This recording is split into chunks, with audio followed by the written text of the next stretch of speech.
नारद मुनि बड़े ही तपस्वी और ज्ञानी ऋषि हुए, जिनके ज्ञान और तप की माता पार्वती भी प्रशंसक थी। एक दिन माता पार्वती शिव जी से नारद मुनि के ज्ञान की तारीफ करने लगी। शिव ने पार्वती जी को बताया कि नारद बड़े ही ज्ञानी है, लेकिन किसी भी चीज का अहंकार अच्छा नहीं होता है। एक बार नारद को इसी अहंकार के कारण बंदर बनना पड़ा था।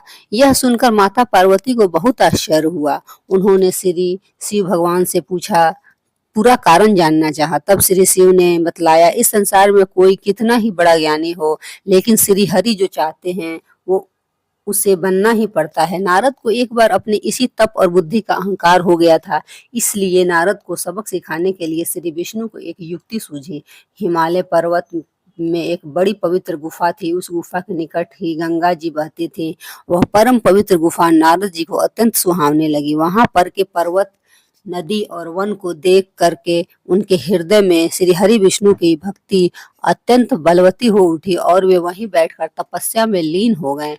नारद मुनि की इस तपस्या से देवराज इंद्र भयभीत हो गए कि कहीं देवर्षि नारद अपने तप के बल से उनका स्वर्ग नहीं छीन ले। इंद्र ने नारद की तपस्या भंग करने के लिए कामदेव को उनके पास भेज दिया। वहां पहुंचकर कामदेव ने अपनी माया से वसंत ऋतु को उत्पन्न कर दिया। पेड़ और पत्ते पर रंग बिरंगे फूल खिल गए, कोयल कूकने लगी और भौरे गुंजार करने लगे।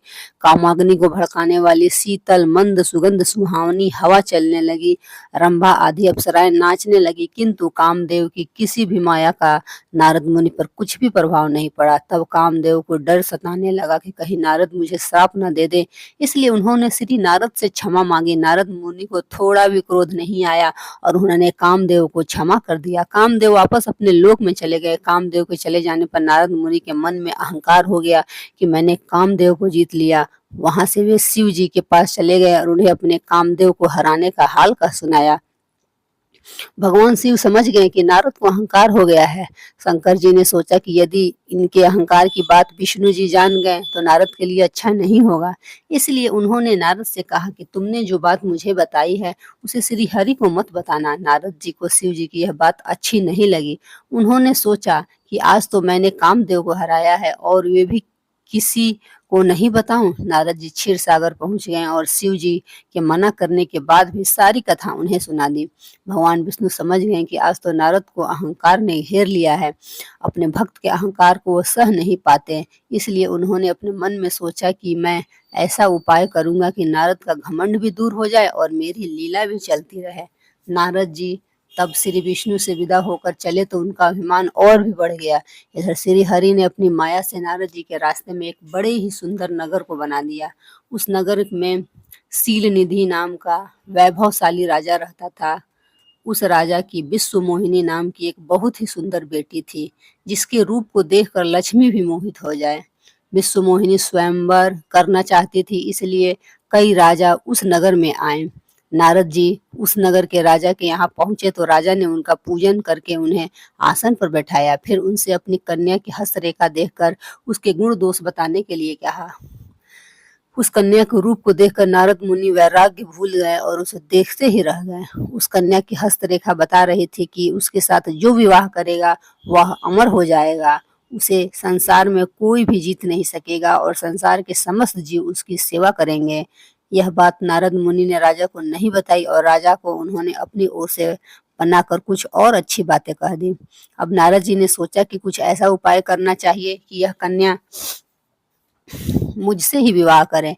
ऐसा सोचकर नारद जी ने श्री हरि को याद किया और भगवान विष्णु उनके सामने प्रकट हो गए। नारद जी ने उन्हें सारी बात बताई और कहने लगे, हे नाथ, आप मुझे अपना सुंदर रूप दे दें ताकि मैं उस कन्या से विवाह कर सकूं। भगवान हरि ने कहा, हे नारद, हम वही करेंगे जिसमें तुम्हारी भलाई हो।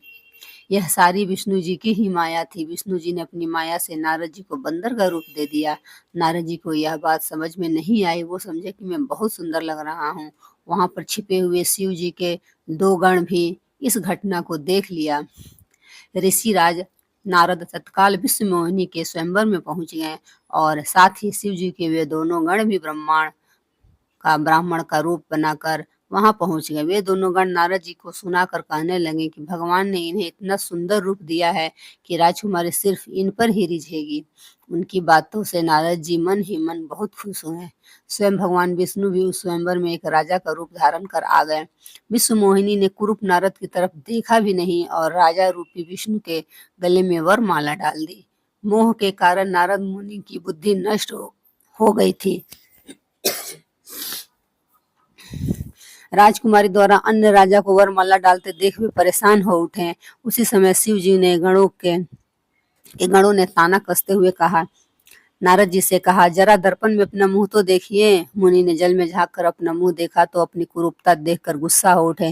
गुस्से में आकर उन्होंने शिव जी के उन दोनों गणों को राक्षस हो जाने का शाप दे दिया। उन दोनों को शाप देने के बाद मुनि ने एक बार फिर से जल में अपना मुंह देखा तो उन्हें अपना असली रूप फिर से मिल चुका था।